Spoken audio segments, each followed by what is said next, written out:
तत्सवितुर्वरेण्यं भर्गो देवस्य धीमहि धियो यो नः प्रचोदयात्।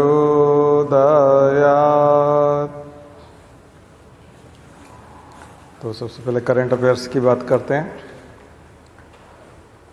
जो कुछ घटनाएं देश भर में होती है ना, सुप्रीम कोर्ट के डिसीज़न हो, चाहे पार्लियामेंट में कोई कानून बना हो, चाहे कोई घटना हुई हो, आर्थिक रूप से कोई घटना हुई हो, तो वही सब करंट अफेयर्स के तौर पे आपको फिर आर्टिकल्स आने लगते हैं। न्यूज़पेपर में आप वही सारी बातें देखेंगे। तो आपने एंटी डिफेक्शन लॉ के नाम पे सुना होगा, एंटी डिफेक्शन लॉ, दल बदल कानून। तो ये जो दल बदल कानून है, ये पिछले एक महीने में चर्चा में रहा है, क्योंकि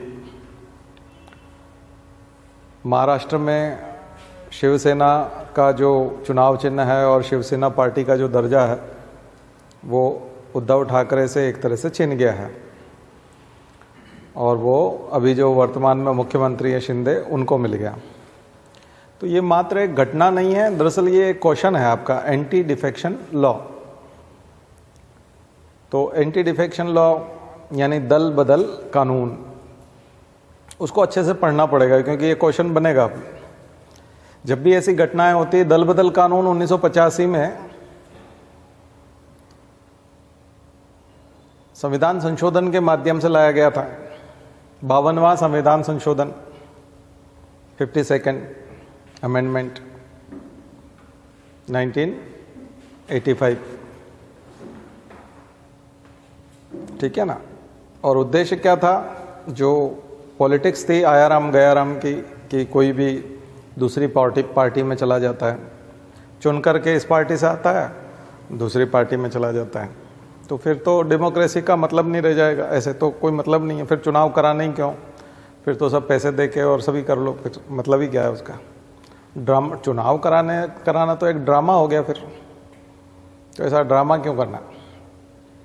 तो ड्रामेबाजी से बचो और पैसा वैसा दे के खरीद लो, फिर बात ही ख़त्म हो गया। तो उसको बचाने के लिए, ताकि कोई भी जो पार्टी है उसको खरीदे नहीं, क्योंकि देखिए किसी भी व्यक्ति को अगर आप लालच देने जाओगे, क्योंकि जो विधायक बन गया तो उसको केवल विधायक की सैलरी मिलेगी, और हर आदमी के अंदर थोड़ा बहुत लालच तो होता ही है कि मुझे मंत्री बनाया जाए, मंत्री पद होगा तो पैसा कमा पाएगा। करप्शन मंत्री ज़्यादा कर पाते हैं, विधायक ने उतना नहीं कर पाते। मंत्री बनने के बाद अपने विभाग में ट्रांसफ़र करने की ताकत आती है। मंत्री बनने के बाद बहुत सारे बजट को खर्च करने का मौका मिलता है। तो जो व्यक्ति मंत्री होता है उसके पास भ्रष्टाचार के साधन ज़्यादा होते हैं, विधायक के पास ज़्यादा नहीं होते। विधायक के पास तो अपने विधानसभा क्षेत्र में अगर कुछ काम हो रहा है तो उसमें उसका हिस्सा होता है, या फिर उसके विधानसभा क्षेत्र के जो थाने वाले पुलिस वाले हैं वो उसको फिक्स पैसा पकड़ाते हैं, या तहसीलदार पकड़ाते हैं, थोड़ा बहुत कलेक्टर देता होगा। कलेक्टर तो क्या ही देता होगा विधायक को, मंत्री को देता है या मुख्यमंत्री को देता है। तो ये हमारे यहाँ जो पैसा खाने का सिस्टम है भ्रष्टाचार का, विधायक के हाथ में ज़्यादा कुछ लगता नहीं है। तो विधायक की हमेशा कोशिश होती है कि वो मंत्री बन जाए,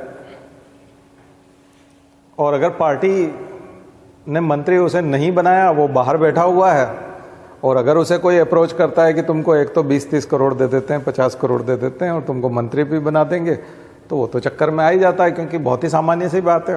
वो तो चक्कर में आने के लिए ही बैठा हुआ है, क्योंकि वो तो पैसा कमाना चाहता है, और जो सत्तारूढ़ दल है उससे जुड़ना भी चाहता है, और मंत्री भी बनना चाहता है। तो ये तो बहुत आसान है किसी की भी सरकार गिराना, किसी की भी सरकार गिराना आसान है, क्योंकि आप बहलाएंगे, फुसलाएंगे, पैसा देंगे, और यदि आपके पास ईडी, सीबीआई, इनकम टैक्स जैसी ताकतें हैं, तो निश्चित रूप से कोई विधायक बनाया और पार्टी का टिकट लेके आया है, कांग्रेस बीजेपी का, तो कोई सामान्य आदमी तो होता नहीं, बदमाश आदमी ला पाता है। ज़िंदगी भर जिसने बदमाशी की हो, खूब पैसा कमाया हो, वही तो टिकट ला पाता है, हर कोई तो ला नहीं पाता। और जिसने ज़िंदगी भर बदमाशी कर रखी है तो ईडी सीबीआई तो आसानी से घेर लेगा उसको। तो दो तरीके होते हैं, एक तो उसको प्रलोभन दिया जाता है कि तुमको मंत्री बनाएंगे, 50 करोड़ रुपया देंगे, एक चीज़। और दूसरा ये कि अगर तुम नहीं माने तो पीछे सीबीआई और ईडी और इनकम टैक्स लगा देंगे तो तुम जेल में होगे। और जा भी रहे हैं, आप देख रहे हो विपक्षी दल सारे जेल में बैठे, उनके बड़े बड़े नेता चले गए। तो ऐसे में तो फिर चुनाव जीतने का कोई मतलब ही नहीं रहा, क्योंकि अगर कोई व्यक्ति चुनाव जीत के आया और अगर वो पैसे से चक्कर में नहीं आया तो प्रेशर से आ जाएगा, जो जेल जाने के डर से जो है वो अपनी पार्टी को छोड़ देगा, और वही होता है। तो एंटी डिफेक्शन लॉ जो है यही हुआ। अब क्या हुआ कि इस बीच में कानून भी बन गया, कानून में सुधार भी हो गया, संशोधन भी हो गया एंटी डिफेक्शन में एक बार, और सुप्रीम कोर्ट ने भी 3-4 बार उसमें एक तरह से सुधार कर दिया और अपनी गाइडलाइन दे दी। लेकिन जो चालाक पॉलिटिशियन है, जिनको हम चाणक्य कहते हैं, ऐसे लोग उसमें रास्ता फिर निकाल लेते हैं कोई न कोई रास्ता। और सबसे बड़ी बात है कि हमारे यहाँ भारत की जनता बड़े गर्व से कहती है कि वो बना लेते हैं सरकार, मतलब उनको आता है बनाना और वो बना डालते हैं।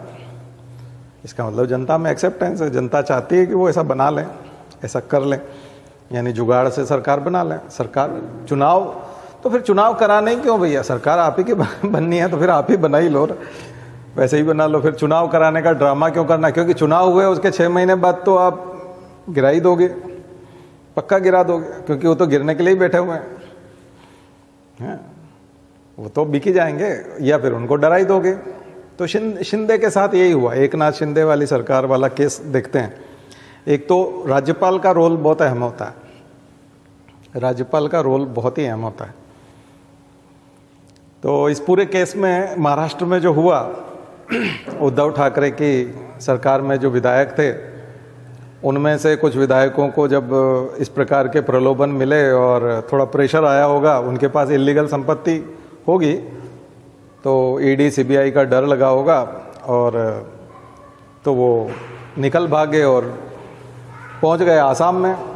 आसाम में रिजॉर्ट पॉलिटिक्स, अब आपकी डेमोक्रेसी नहीं रही, अब क्या हो गई, रिजॉर्ट पॉलिटिक्स, यानी कि अब लोगों को ताले में बंद करके होटल में और रिजॉर्ट में बंद करके रखो अपने विधायकों को। तो ये तो बड़ा विचित्र स्थिति है, ये तो वो तनाव वाली स्थिति है राजनीति के हिसाब से, क्योंकि नहीं तो वो भाग जाएंगे, नहीं तो वो बिक जाएंगे, कोई उठा ले जाएगा उनको। तो ये एक बहुत विचित्र स्थिति है, और यही हुआ। तो जो लोग गए उनको डिस्क्वालीफाई कर दिया तत्कालीन विधानसभा अध्यक्ष ने, जो स्पीकर था उसने डिस्क्वालीफाई कर दिया। तो ये सब तो उन्होंने विधानसभा अध्यक्ष को, तो कुल मिलाकर के इसमें तू डाल में पात वाला काम रहा, कि इसने कहा कि मैं, अगर आप ये करोगे तो हम इन्हीं को डिस्क्वालीफाई कर देंगे, ये जो गए हैं ये इन्हीं का।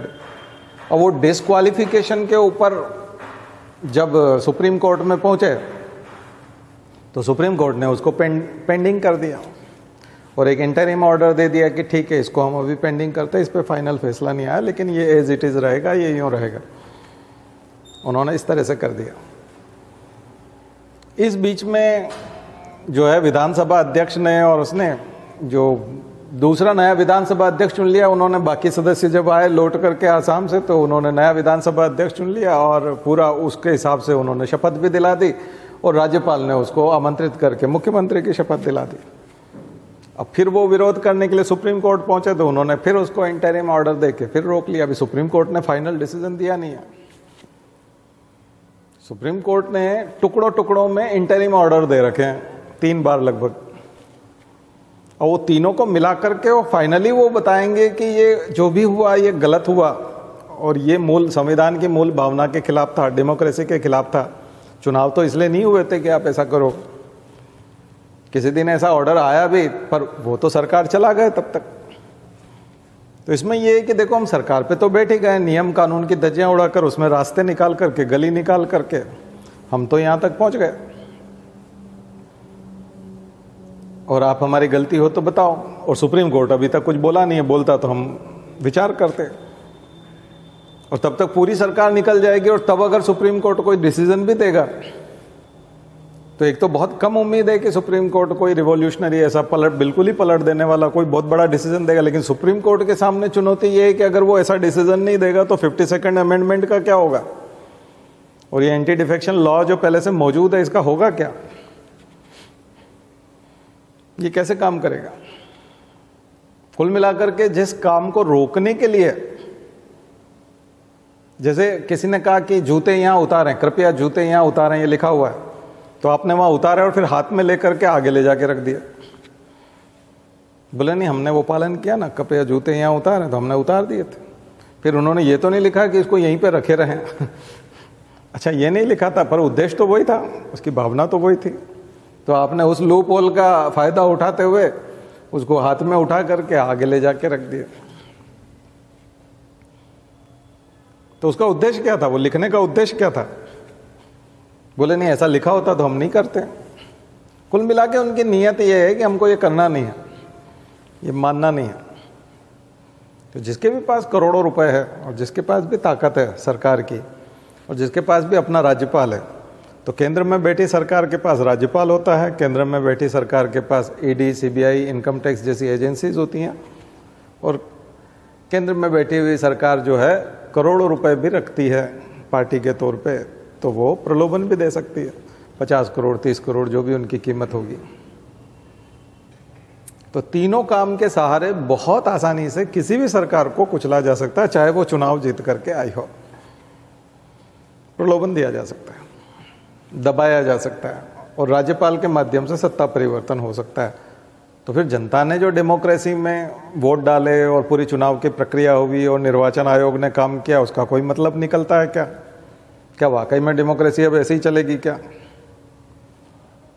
क्योंकि ये नॉर्म तो हो गया, तो अब आपके लिए तो क्वेश्चन है ही है, क्योंकि ये तो सत्य घटना है भाई। मैं इसमें कोई मिर्च मसाला लगा के नहीं बता रहा हूँ, ये सच में हुआ है और आप सबने देखा है। मध्य प्रदेश में भी हुआ है। मध्य प्रदेश में एक ग्रुप पूरा उठ करके चला गया था, आपको पता है, और वो मंत्रिमंडल में शामिल हो गया। और चूंकि ये बताया कि आपने तो दल परिवर्तन किया तो आपकी सदस्यता जाएगी, तो उन्होंने कहा अच्छा सदस्यता जाएगी तो फिर से बाई इलेक्शन होगा, तो 6 महीने के अंदर अंदर हम मंत्री पद से इस्तीफा दे देंगे अगर नहीं बन पाए तो, और फिर चुनाव जीत जाएंगे, फिर घुसेंगे। तो फिर चूंकि वो सत्तारूढ़ दल में मंत्री रहे थे तो उनके चुनाव हारने के चांस तो बहुत कम हो जाते हैं, फिर तो वो चुनाव जीत गए। फिर उन्होंने बीजेपी से चुनाव जीत लिया, और फिर पूरी ताकत, पूरी पार्टी, पूरा केंद्र और सारे विधायक और सारे मंत्री, कुछ ही सीटों पर ताकत झोंकनी थी और कुछ ही सीटों पर पैसा खर्च करना था, तो बहुत आसान हो गया, क्योंकि फोकस थोड़ी सी सीटों पे करना होता है। और मध्य प्रदेश में ऐसे करके सत्ता परिवर्तन हो गया। तो मध्य प्रदेश के लोगों ने जो जनमत दिया था उसका क्या वो बेकार था? पहले की जनता बेकार थी? वो गलत लोग थे? उनका डिसीजन गलत था, या उन्हें अपना डिसीजन लेने नहीं आता है? ये था, तो था क्या? तो ये एक के बाद एक कई राज्यों में हुआ और अब ये एक पैटर्न बन गया। बट सुप्रीम कोर्ट जो अभी एक जजेस का 5 या 7 जो भी जजेस का बेंच बना करके बैठा हुआ है, और अभी इस पे जो फाइनल डिसीजन लेके आएगा, तो क्या उसके बाद कोई परिवर्तन आएंगे? क्या वो कोई बहुत बड़े युग परिवर्तन जैसे कोई फैसले कर पाएगा? और अगर करता है तो फिर क्या जो चाणक्य लोग हैं वो फिर से नया रास्ता नहीं निकाल लेंगे? क्योंकि अभी तक जितने भी रोड़े अटकाए गए उन सब के रास्ते तो निकाल लिए गए। मतलब कोई ये कहकर के मोहल्ले में इस बात पे बहुत गर्व होता है कि किसी ने ताला भी लगा दिया था, घर पे चौकीदार भी छोड़ा था, छत पे भी आदमी सुलाया था, बाहर भी गार्ड रखा हुआ था, फिर भी हम चोरी कराए। फिर लगा कि नहीं, अब आप कांटे वाली बाड़ लगा दें, चारों तरफ केमिकल लगा दें, कुत्ते छोड़ दें, और भी जुगाड़ कर लें, हम फिर भी चोरी कर लेंगे। और लोग इस बात पे उस पर गर्व करते हैं कि ये कर लेते हैं, चाहे आपको जो करना है करो, ये कर लेते हैं, और ये हमारे हैं, और हमारे वाले तो इतने ज़बरदस्त हैं कि ये रुकते नहीं, इनसे चोरी हो ही जाती है। और कमाल है, मतलब ये तो हम तो इनको बहुत मानते हैं।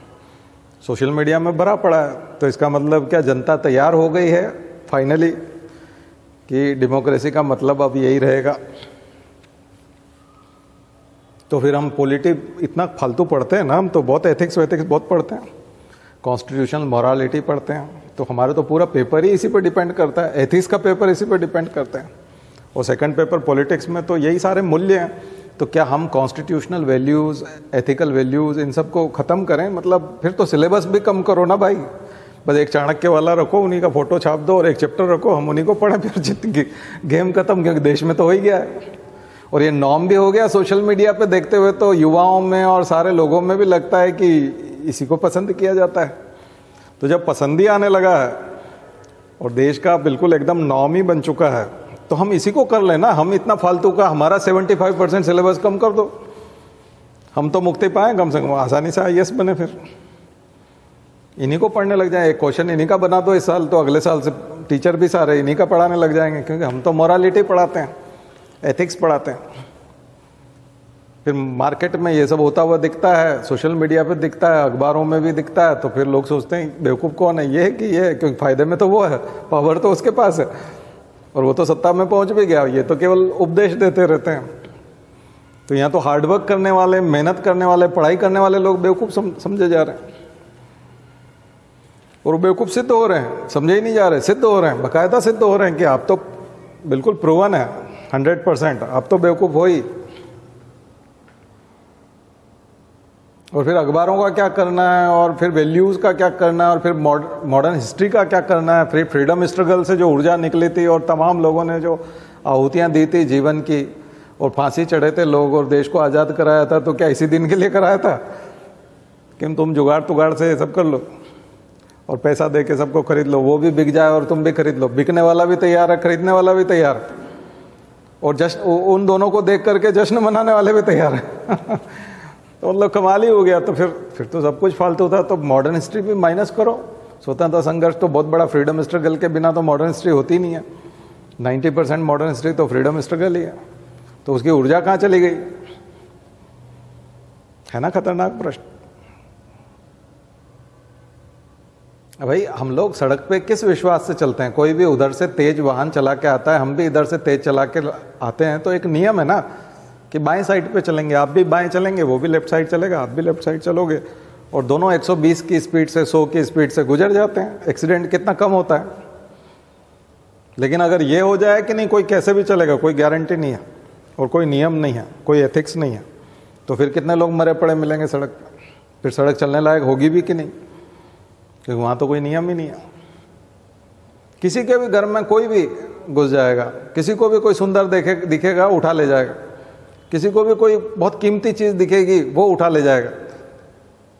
डीबी मॉल में जाएंगे और किसी शोरूम में कुछ पसंद आ गया तो उसको उठा के भाग जाएंगे।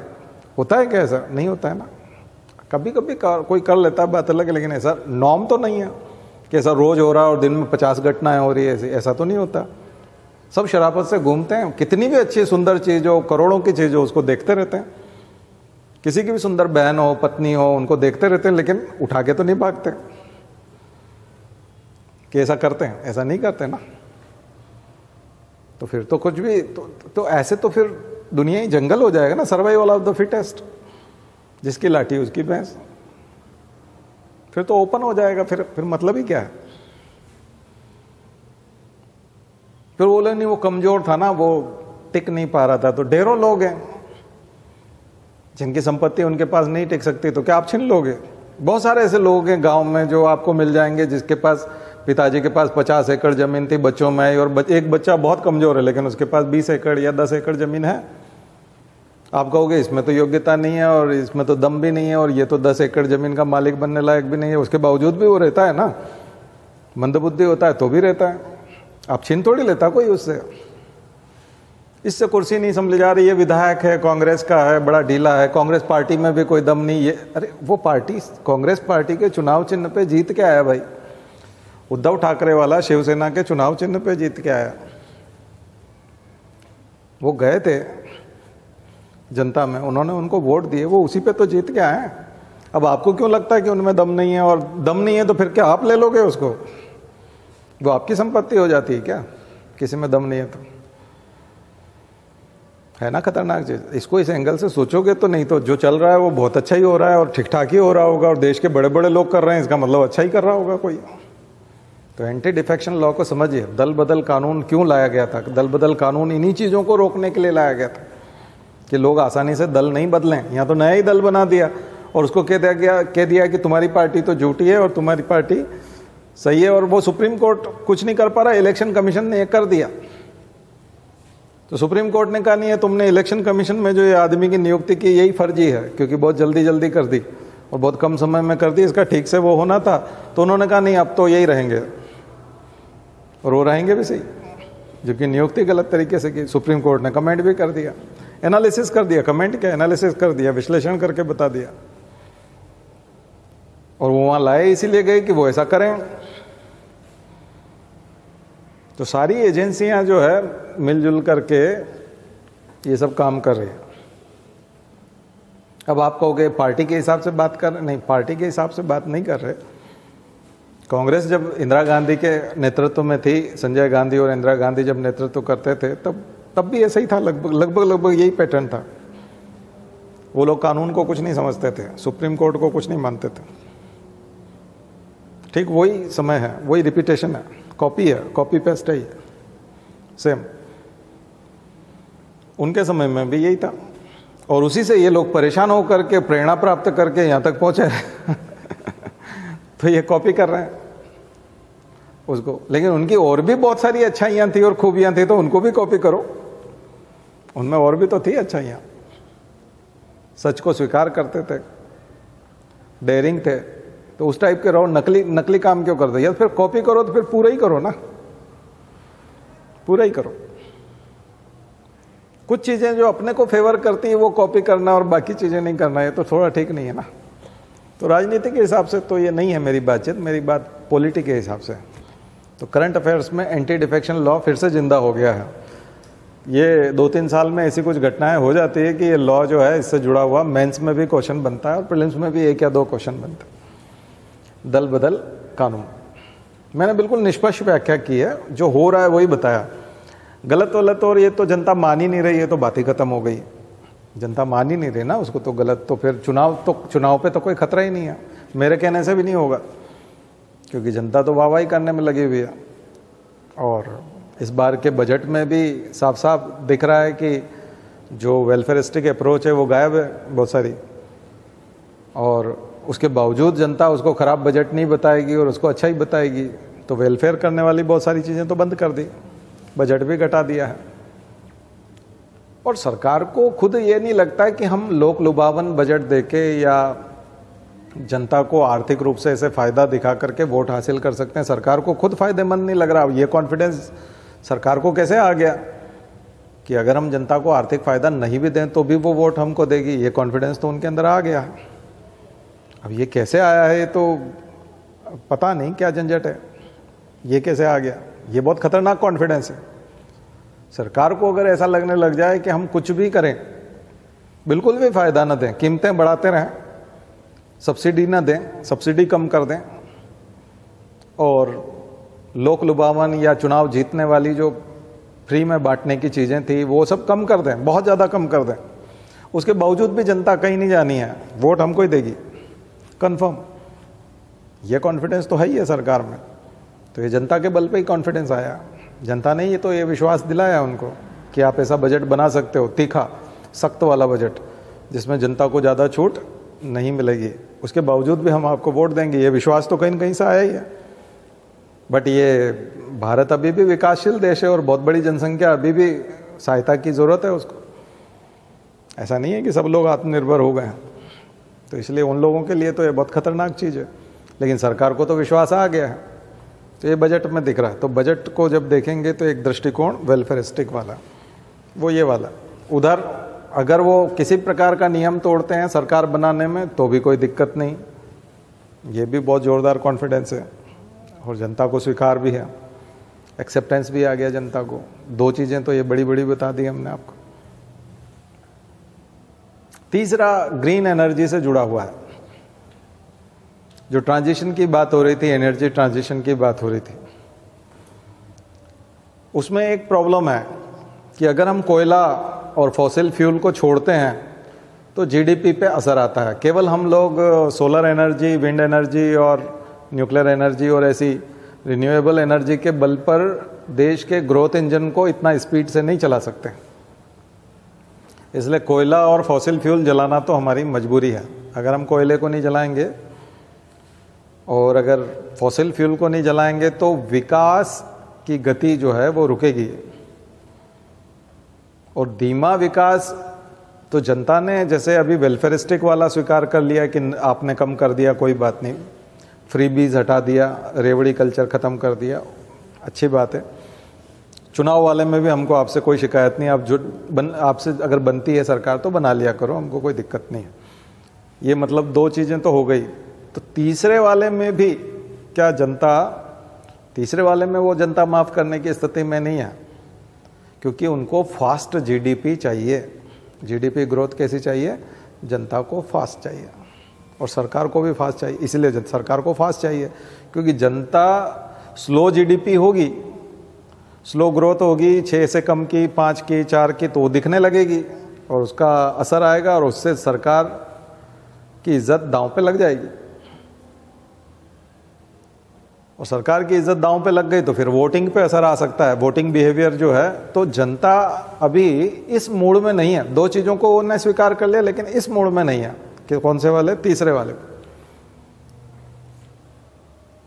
यानी कि आपको जीडीपी फास्ट रखना है, जीडीपी की ग्रोथ तेज रखना है। और जीडीपी की ग्रोथ तेज रखने के लिए कोयला और तेल जलाना बहुत ज़्यादा ज़रूरी है। तो फिर वो ज़ीरो एमिशन के जो टारगेट्स हैं उसको हम कैसे पूरा करेंगे? कार्बन एमिशन या ग्रीन हाउस एमिशन। तो ग्लोबल वार्मिंग को कम करने में हम कैसे मदद कर सकते हैं? तो क्या हमने जो वादे किए वो फालतू हैं अंतर्राष्ट्रीय स्तर पर? तो ये एक क्वेश्चन है। मैंने आपको दोनों एंगल जोड़ के बताए हैं, तीसरा एंगल भी उसी के साथ जोड़ दिया। ये एक क्वेश्चन है, तो आप इस पे विचार कीजिएगा। एक क्वेश्चन, बहुत इंपॉर्टेंट क्वेश्चन, ठीक है, कि ग्लोबल वार्मिंग को कम करने वाली जो बात है और कार्बन एमिशन को कम करने के लिए आपको ग्रीन एनर्जी में जाना होगा।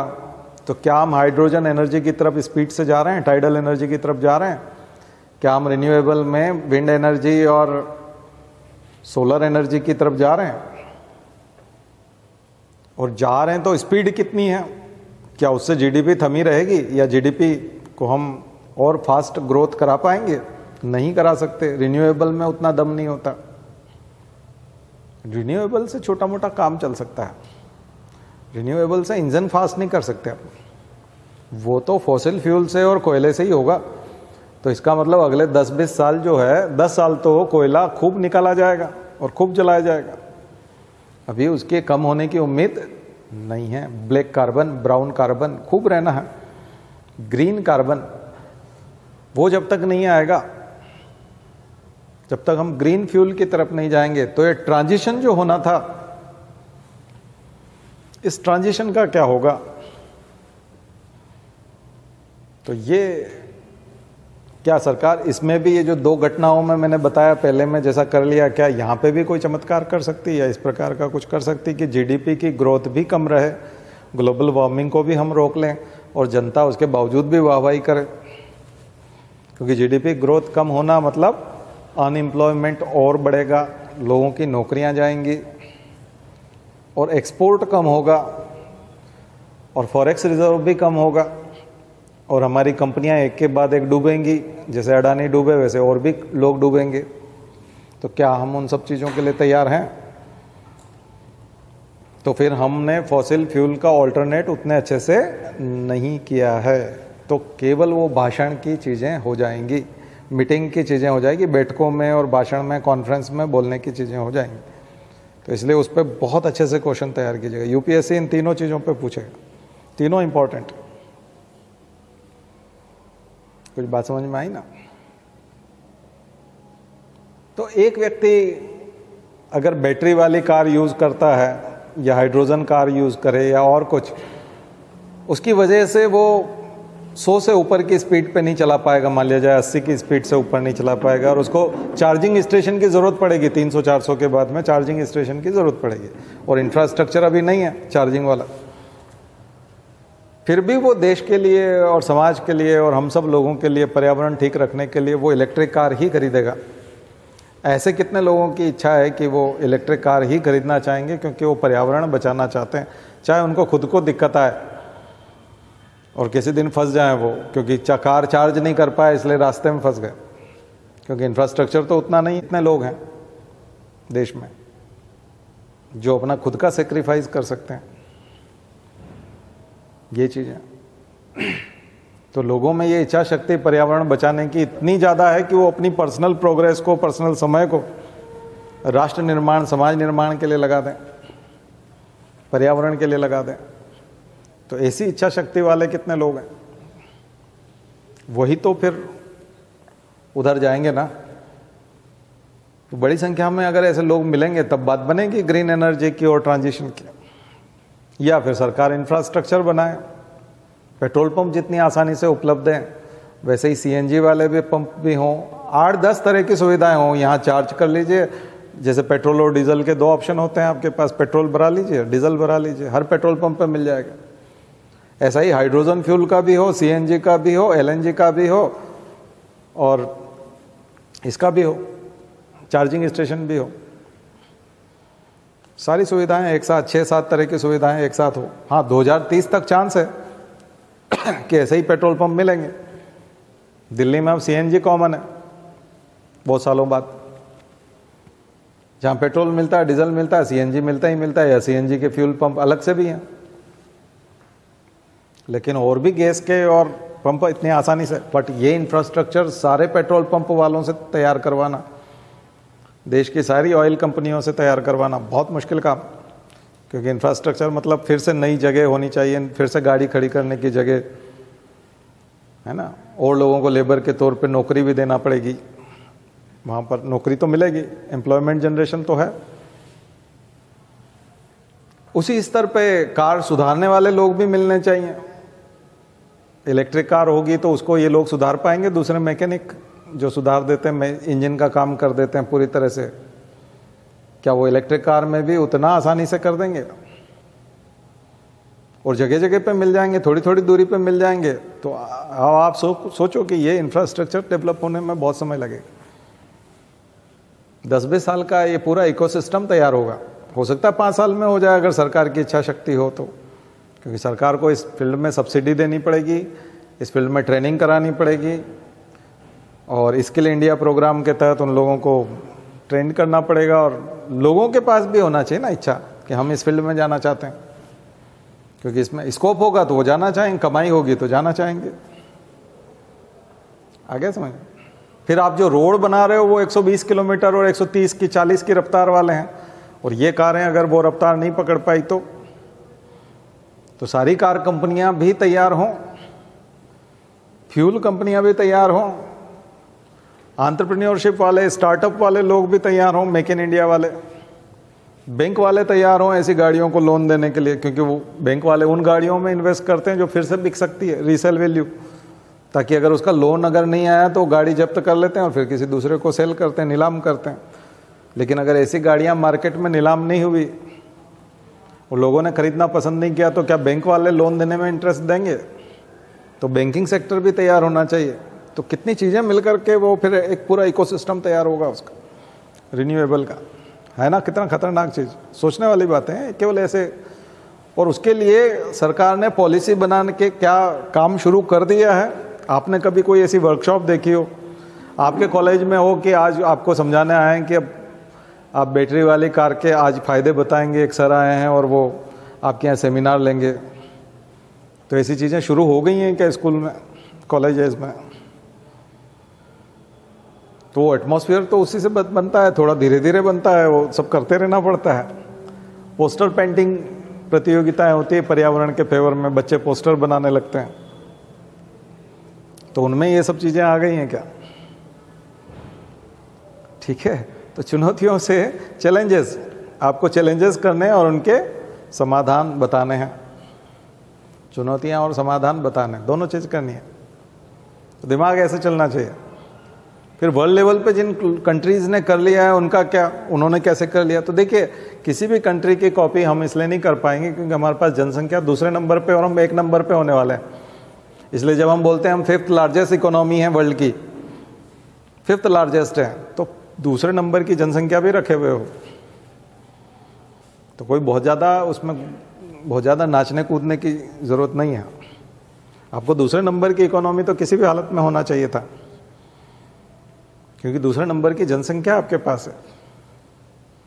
5वें नंबर पे हो तो 5वें नंबर पे तो रहोगे, क्योंकि पब्लिक बहुत है आपके पास, 5वें पे तो रहोगे। इसमें उसमें नाचने की ज़रूरत क्या है? लेकिन आपसे पहले ऐसे ऐसे लोग हैं, ऐसे ऐसे देश हैं जिनकी जनसंख्या केवल मध्य प्रदेश के बराबर है, वो आपसे पहले हैं। तो फिर सोचने वाली बात है कि हम बहुत पीछे हैं। इसलिए जब कभी बात हो जाए कि इतना ज़्यादा, अगर कोई कहे कि हमारे घर में 50 लोगों का खाना बनता है, तो 50 लोग भी तो हैं। हम इतना किलो गेहूँ ले, आप कितना दूध का पैकेट लाते हो? बोले हम तो 4 लाते हैं। बोले हमारे यहाँ 40 पैकेट आता है दूध। तो हम बड़े आदमी हुए। नहीं, लोग कितने हैं? बोले हमारे यहाँ तो 4 ही लोग हैं। फिर हमारे यहाँ 70 लोग हैं, परिवार में 70 लोग, तो 40 पैकेट तो कम हुए ना। यहाँ 4 लोगों में 6 पैकेट या 4 लोगों में 4 पैकेट ज़्यादा हुए, प्रति व्यक्ति 1 पैकेट हुआ। तो हम लोगों को हर जगह पर जब भी ये दावे किए जाएं कि हम इसमें इतने बड़े हैं उतने बड़े हैं, तो साथ में ये रखें कि जनसंख्या में भी हम दूसरे नंबर पे हैं और पहले नंबर पे होने जा रहे हैं। अगले 10 साल में 1 नंबर पे हो जाएंगे। तो इसलिए कोई भी नंबर हमारे लिए छोटा ही है। हमको नंबर के मामले में हर जगह नंबर 1 और 2 में ही रहना है, उससे कम में नहीं रहना। इसलिए 5वें से 4थे पे भी आओगे तो नाचना बिल्कुल नहीं, कोई उत्सव मनाने की ज़रूरत नहीं है, क्योंकि अभी बहुत पीछे है। क्योंकि आप जब तीसरे नंबर की जनसंख्या देखोगे तो वो एकदम बहुत ही कम है, आधी है। अमेरिका में केवल 35 करोड़ लोग हैं और वो दुनिया की नंबर 1 है, और हम लोग 140 है। तो इसलिए वो बहुत दूर है। इसलिए आप 5वें से 4थे पे हो सकता है 3-4 साल में पहुंच जाओगे, लेकिन अगले 40 साल में भी आप नंबर 1 पे नहीं पहुंच पाओगे, या नंबर 2 होने में भी बहुत दिक्कत आएगी, क्योंकि वो बहुत आगे, बहुत ज़्यादा आगे। ठीक है, तो इसलिए वर्ल्ड की नंबर की बात तो करना नहीं, क्योंकि जिम्मेदारियां बहुत है। ठीक है, तो आपको बहुत सारे ऐसे अरबपति रईस लोग, मैं जानता हूं ऐसे लोग जिन्होंने 8-10 कार ले रखी है, 8-8, 10-10 मकान हैं, 25 दुकानें हैं, लेकिन 400 करोड़ का कर्जा है। वो झुग्गी वाले से भी ज़्यादा गरीब है वो आदमी, क्योंकि वो सब कुछ बेच करके भी केवल 200 करोड़ इकट्ठा कर पाएगा। सारा बेच देगा ना जिस दिन, 200-250 करोड़ से ज़्यादा इकट्ठा नहीं होगा उसका, सब कुछ बेचने के बाद, और उसको 400 करोड़ देना है। इसलिए ऐसा आदमी जब बर्बाद होता है तो सबसे पहले अपने बच्चों को, पत्नी को गोली मारता है और फिर खुद को गोली मारता है। उसको मालूम है, क्योंकि ये इनहेरिटेंस है, कर्जा भी बच्चों को देना पड़ता है। जैसे संपत्ति बच्चों को जाती है तो कर्जा भी बच्चों से मांगेंगे लोग और परेशान करेंगे, और बच्चा बहुत सीधा है। और पत्नी कैसे चुकाएगी, वो ताने कैसे सहेगी, और कितने लोग परेशान करेंगे फिर इसको। इसलिए वो सबसे पहले, ऐसे जितने भी लोग कंगले होते हैं ना, जितने भी लोग बड़े बड़े लोग, ये जितने भी कंगले होते हैं, उनके साथ क्या होता है, सबसे पहले वो बच्चे को गोली मारेंगे, पत्नी को मारेंगे। फिर क्यों मारते हैं? क्योंकि वो चुका ही नहीं पाएंगे, चुका ही नहीं सकते। आप कहोगे इतना सारा है, तो वो कैलकुलेशन कर लेता है, मैं अगर इसको भी बेच दूंगा, इसको भी बेच दूंगा, इसको भी बेच दूंगा। इसलिए ये जो बहुत जल्दी राइज करते हैं और एकदम ऊंचे चढ़ते हैं, इनका हश्र बहुत बुरा होता है, या फिर वो देश छोड़ के भागते हैं। इसलिए दूसरे देश में घर बना के रखते हैं, क्योंकि वहाँ जिंदा तो रहेंगे। बच्चों को पहले से सेट कर दे, फिर चुपके से किसी दिन वो भी खिसक लेते हैं। फिर यहाँ कानून की कार्रवाइयाँ चलती रहती, वकील एक से एक होता है, महंगा वकील लगा के। कई बार ऐसा लग रहा था ना, कल माल्या आने वाला है, कल नीरव मोदी आने वाला है, कल आ जाएगा, परसों आ जाएगा, ऐसा हो जाएगा, लेकिन कभी आया कोई नहीं आता। एक से एक वकील है, एक से एक सुविधाएं हैं, कोई आता नहीं है। तो उसका कारण यही है। ऐसे जो राइज होता है एकदम, दूसरे लोग भी तो मेहनत कर रहे हैं, वो क्यों नहीं हो जाते? एक से एक बुद्धिमान लोग हैं। हम IAS की तैयारी कर रहे हैं, हम तो नहीं हो पाते, क्योंकि हमको मालूम है कि ये गलत रास्ता है और इसमें गिरते बहुत स्पीड से। फिजिक्स का सिद्धांत है, वो तरंग जितनी ऊपर जाती है ना, जितने, तो उसका पॉइंट जितना तीखा होगा वो उतनी स्पीड से नीचे आएगा, क्योंकि ऊपर टिके ही नहीं रह सकते आप। आपने आधार मजबूत बनाया नहीं। पिरामिड का आधार जब तक बहुत बड़ा नहीं होगा, तब तक पिरामिड के टॉप पे टिकोगे कैसे? आप हल्के आधार पर ऊपर चढ़ जाओगे, धड़ाम से गिरोगे। बहुत ही चौड़ा पेड़ है, तना उसका बहुत मोटा है, ऐसे पेड़ पे आप चढ़ते जाओ कोई दिक्कत नहीं है। लेकिन बांस है, कोई बहुत ही पतला पेड़ है जो झूलता है, ऐसे कि पेड़ के किसी टॉप पे पहुंच जाओगे तो वो एकदम नीचे धड़ाम से आपको पेड़ भी टूट जाएगा, वो गिराएगा आपको। तो ये तो सही बात है ना, उसमें गलत क्या है। यही अडानी के साथ हुआ, तो अडानी की कहानी पूरी यही है। तो अडानी तो अभी रहेगा खबरों में 1 साल तक, कम से कम 1 साल तक इसलिए रहेगा क्योंकि कोई भी ऐसे गिरा नहीं सकता, छोटी मोटी शॉर्ट सेलिंग कंपनी नहीं गिरा सकती किसी को भी। कमजोर आधार नहीं होता है तो कोई नहीं गिरा पाता। अगर आपका खुद का पैसा है, जैसे हर्षद मेहता ने थोड़ी बहुत बैंक के बुक्स में हेरा फेरी करके टेम्परेरी पैसा उठा लिया था जो बैंक के पास स्थिर होता था 15-20 दिन के लिए, उसने आइडिया लगाया कि 20 दिन के लिए तो पैसा रहता है और बुक्स में लिखा रहता है, असली में तो पैसे को फिजिबली तो मैं उसका यूज़ कर सकता हूँ। तो उसने बैंक मैनेजर से साठ गांठ कि तुमको तनख्वाह कितनी मिलती है, मुंबई में मकान खरीद पाओगे? नहीं खरीद पाओगे। एक काम करो, मेरे साथ मिलो, 15-20 दिन के लिए जो तुम्हारे पास पैसा पड़ा रहता है ये मुझे यूज़ करने के लिए दो, इससे मैं शेयर मार्केट में लगा के इसको कई गुना बना दूंगा, तुम्हारा पैसा तुमको लौटा दूंगा, वो वापस चला जाएगा बैंक में। बैंक में जितना बुक्स में पैसा लिखा है उतना बैंक में बना रहेगा, कहीं नहीं जा रहा। लेकिन बीच में जो 15 दिन के लिए जो फालतू पार्क किया हुआ पैसा, जैसे किसी ने लॉन्ड्री में कपड़े दे रखे हैं और सूट बूट जो है कोई किराए पे ले गया, फिल्मों में होता था जैसे कि मैं तुमको ये ड्राई क्लीन करने का कितना पैसा मिलता है, वो बोलता है 200 रुपया मिलता है। अगर तुम मुझे ये आज की तारीख में मुझे शादी में जाना है, अगर ये वाले कपड़े मुझे किराए पे दे दो तो मैं तुमको 1000 रुपये दूंगा।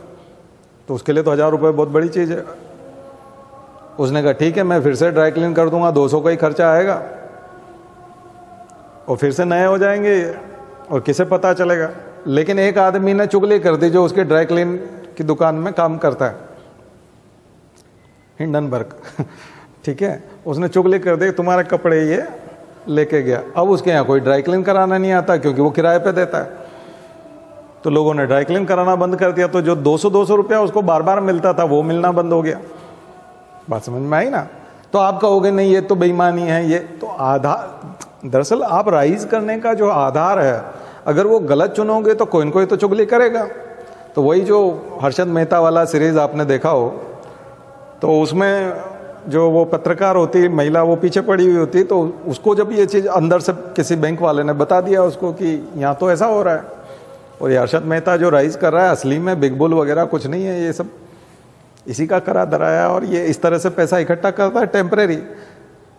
तो ये कोई स्कैम है क्या? बोले नहीं, स्कैम तो नहीं है, स्कैम तो नहीं कह सकते, लेकिन ये बात हम पब्लिक को बताएंगे, ये बात हम पॉलिटिशियंस को बताएंगे। तो जब वो राजनीतिक मुद्दा बना और पब्लिक में गया और अखबार में आने लगा तो फिर उसके ऊपर शिकंजा कसा, तो बैंक वाले पे भी शिकंजा कसा, तो उसको पैसा मिलना बंद हो गया और रातों रात जमा कराना था क्योंकि वो तो पता चल गया, तो अब तो आपको तुरंत जमा कराना क्योंकि इंक्वायरी हो जाएगी। तो जमा कराओ, तो जमा कराओगे तो जमा कराने के लिए तो है नहीं क्योंकि वो तो फंसा हुआ है, और उधर जो आपके प्राइस गिर गए क्योंकि आपकी साख मिट्टी में मिल गई तो आपके शेयर वगैरह सब धड़ाम, तो उधर से आने के चांसेस भी बहुत कम हो गए। अब जमा कैसे कराओगे? बोलोगे ये तो चालबाजी हो गई हमारे साथ, फ्रॉड हो गया। नहीं, फ्रॉड तो तुम कर रहे थे ना जनता के साथ, फ्रॉड तो तुम कर रहे थे बैंक के साथ, मैनेजर के साथ मिलके, फ्रॉड तुम्हारे साथ कैसे हो गया? मतलब 4 लोग चोरी करने गए और एक आदमी फूट गया उसमें से और वो मिल गया और चोरी नहीं करने दी, तो आप नाराज हो रहे हो कि ये तो देश के साथ गद्दारी हो गई, ये तो हमारे साथ गद्दारी हो गई। गद्दारी क्या हो? तरीका तो गलत है ना। अब अंबानी को तो ये डर नहीं है, वो 11वें नंबर पे आज भी बैठा हुआ है क्योंकि उसका आधार मजबूत है, उसके जो शेयर होल्डिंग है ये सब चीज़ें 65-70% शेयर उसके खुद के हैं, उसको तो दिक्कत नहीं आती और वो डरता भी नहीं। और हिंडनबर्ग जैसे 50 और आ जाएं तो भी उसको नहीं गिरा पाएंगे, उसके साथ कोई प्रॉब्लम नहीं है। तो जिसका आधार मजबूत होगा, तो नियम ये भी है सेबी के हिसाब से कि आपके अच्छे खासे परसेंटेज होने चाहिए शेयर के, और परसेंटेज होने चाहिए तो किसके होने चाहिए? जनता के होने चाहिए। यानी शेयर मार्केट में व्यापार कर रहे हो मतलब जनता के पास 35% 40% के आसपास शेयर हो, जनता के हों, तब तो वो पब्लिक कंपनी है ना, पब्लिक लिमिटेड बोलोगे। आपके खुद के आपने लगा रखे तो आप क्या गोरखधंधा खिलाते हो कुछ पता नहीं चलता, और आपके वाकई में पैसे हैं कि नहीं, आप कहाँ से लाए पैसे पता नहीं चलता। बट हमारे यहाँ पर तीनों एजेंसियों ने गड़बड़ की अडानी के मामले में। सेबी ने अपना काम नहीं किया, स्टॉक एक्सचेंज को रेगुलेट नहीं किया, आरबीआई ने बैंकिंग के सेक्टर में रेगुलेट नहीं किया, और इंश्योरेंस जैसे कि LIC वगैरह है उसमें इरडा ने, इंश्योरेंस रेगुलेटिंग कंपनी जो है उसने, रेगुलेटिंग एजेंसी जो है उसने काम नहीं किया। तो LIC जैसे में इंश्योरेंस रेगुलेट करने वाली कंपनी RBI और सेबी, ये तीनों संस्थाओं ने जांच ही नहीं की अडानी की, उसके शेयरों की, और वो फर्जी तरीके से शेयरों की कीमत भी बढ़ाते रहे, लाभांश भी दिखाते रहे, और बड़ा हिस्सा उनने केवल अपने भाई के माध्यम से, शेल कंपनियां जो मॉरिशस से चलती रही, विनोद अडानी चलाते रहे, उसके माध्यम से यहाँ पर इन्वेस्टमेंट दिखाते रहे। और सबसे बड़ी बात है कि अपने शेयर्स को एसेट्स बता करके बैंकों में कोलेटरल के तौर पर दिखाते रहे और ज़्यादा लोन लेने के लिए। तो ना तो बैंक इतना लोन दे सकते थे, ना ही शेयर मार्केट में इस तरह से व्यापार करने की इजाज़त दी जा सकती थी, और ना ही LIC में इतना हस्तक्षेप इंश्योरेंस रेगुलेटिंग एजेंसी को करना था। और गवर्नमेंट तो करनी थी नहीं, क्योंकि प्रधानमंत्री के मित्र हैं, तो गवर्नमेंट में तो वित्त मंत्री और वित्त मंत्रालय और तमाम चीज़ें वो कतई, तो वो सब तो चुप्पी साध के बैठे ही थे। तो ऐसा मौका फिर दूसरे लोगों को, दूसरे युवाओं को भी दो ना, और भी तो लोग आना चाहते हैं, एक ही आदमी को क्यों? अगर इतनी कृपा है तो गड़बड़, या तो फिर ऐसा करे कि कोई व्यापारी या कोई उद्योगपति अपने स्तर पे गड़बड़ करे, सरकार की आंख में धूल झोंक करके, तो फिर ठीक है, वो तो उसकी योग्यता है कि वो बेवकूफ़ बना लेता है सरकारी एजेंसियों को। लेकिन सरकारी एजेंसियां मिलजुल करके अगर ये काम करवाए तो ये तो बहुत खतरनाक है। अगर वो मिले हुए हों और जानबूझ करके उसको कहते हो कि ठीक है, पुलिस वाला भी बोल दे कि मैं उस समय में उधर, तुम जब चोरी करने जाओगे उस समय में मेरा टाइम नहीं है उधर से निकलने का, टाइम बता दे, या मैं उस समय में आता ही नहीं, तुम कब आओगे ये बता दो, उस समय मैं नहीं आऊँगा। चौकीदार जो उस मोहल्ले का है उसको भी भगा दिया जाए। तो सारे लोग जब तक नहीं मिल सकते तब तक संभव नहीं है। तो ब्लू फॉल्स बहुत ज़्यादा है, और इतने में अगर विदेशी एजेंसी आकर के, कोई कंपनी आकर कहती है कि ये लूप होल हैं और ये जानबूझकर फर्जी तरीके से व्यक्ति को आगे बढ़ाया जा रहा है, और वो डेटा शीट और आंकड़े प्रस्तुत कर दे, क्योंकि उसने स्टडी करके आंकड़े प्रस्तुत कर दिए, 35% जनता के होने चाहिए, यहाँ तो 14 भी नहीं है, यहाँ तो 10 भी नहीं है, इसमें फलाना है, इसमें वो है, ऐसे ढेरों आंकड़े प्रस्तुत कर दिए। मुझे लगता है कहानी आपको हर बार रिफाइन होती जाएगी, हर बार आप देखोगे सुनोगे तो उसमें रट जाएगा। तो ये हर्षद मेहता 2 है, पार्ट 2, बस वो दूसरा है, ये यहाँ थोड़ा सा मामला दूसरा है, ठीक है। और ख़ास करके अडानी जिस तरह के काम कर रहे हैं इंफ्रास्ट्रक्चर वाले, ये इतने फास्ट ग्रोइंग, फास्ट प्रॉफिट वाले हैं भी नहीं। वाकई में उसमें फास्ट प्रॉफिट नहीं मिलता है, तेज़ी से उसका, मैंने आपको बताया भी था कि उसका जेस्टेशन पीरियड बहुत ज़्यादा होता है, लाभ बहुत बाद में, बहुत देर से मिलता है। तो मुझे लगता है क्लियर हो गया होगा मुद्दा। तो मैंने आज 4 चीज़ें जो है आपको आर्थिक मोर्चे पे भी बताई, पॉलिटी के मोर्चे पे भी बताई, ठीक है, पर्यावरण के मोर्चे की भी एक कहानी बताई। तो ऐसे चारों चीज़ें जो है वो जोड़ करके आप इस बार का करंट अफेयर्स इस सप्ताह में काम करिएगा। और ये सब चल रहा है न्यूज़पेपर में, अगर आप, मैं जो भी बात बता रहा हूँ, न्यूज़पेपर के पेजेस वगैरह, न्यूज़ की क्वांटिटी आप गिन करके देखेंगे तो उतना ही वेटेज आपको मिल जाएगा। मतलब ऐसा नहीं कि फील्ड में चल नहीं रहा, न्यूज़ में नहीं है और पेपर में नहीं है, और यूपीएससी ऐसे क्वेश्चन नहीं पूछता, ऐसा नहीं होता। यूपीएससी क्वेश्चन पूछता है, सरकार के खिलाफ भी खूब पूछता है। 50% से ज़्यादा क्वेश्चन सरकार के खिलाफ ही होते हैं, यूपीएससी सरकार को क्वेश्चन करते हुए ही होते हैं, बस वो आपको उत्तर जो है वो सुझाव देते हुए देखना। यूपीएससी का तो कुछ होगा नहीं, लेकिन कोई कॉपी चेक करने वाला अगर सरकार वाला होगा, मतलब सरकार को पसंद करने वाला, प्रो गवर्नमेंट, तो वो आपको पनिश कर देगा। तो आपको पनिशमेंट क्यों लेना है, आप सुझाव दो। आपको सुझाव देना चाहिए कि सरकार को ऐसे समय में ये करना चाहिए, रेगुलेटिंग एजेंसी को ये करना चाहिए, आरबीआई को ये करना चाहिए, सेबी को ये करना चाहिए, एडा को ये करना चाहिए। तो आप उस समय में सुझाव के तौर पर ये सब चीज़ें तैयार कीजिए। तो क्वेश्चन अच्छे से तैयार कीजिए, सॉलिड 10 पॉइंट्स बनाइए सुझाव के, 10 सुझाव, कौन से 10 सुझाव आप देना चाहते हैं उसकी लिस्ट बनाइए, ठीक है। तो प्रीलिम्स में भी ठीक हो जाएगा, प्रीलिम्स में भी कोई दिक्कत नहीं आएगी। चलिए, तो अब हम चलते हैं, इकोनॉमी का बेस तो हमने बनाया था, तो ये तो हुआ करंट अफेयर्स इस बार का, चारों चीज़ें। और इकोनॉमी में हम लोग कहाँ पहुँच गए थे, कैपिटल गुड्स, और वो बता रहा था मैं प्राइवेट गुड्स, हाँ नहीं क्या बता रहे थे, बताओ जरा, प्रोडक्शन वाला, अच्छा प्रोडक्शन पॉसिबिलिटी वाली बात की थी, ओके। तो आज हम लिखेंगे टाइप्स ऑफ गुड्स, कितने तरह की गुड्स होती हैं, गुड्स एंड सर्विसेज, ठीक है। इकोनॉमी का बिल्कुल बेसिक चल रहा है, 11th-12th का इकोनॉमिक्स का आप निकाल लीजिएगा एनसीईआरटी, उसमें जा कर के देखेंगे तो टाइप्स ऑफ गुड्स, तो बहुत सारे बेसिस है क्लासिफिकेशन के, कई आधार पे क्लासिफाई किया जाता है गुड्स को, ठीक है।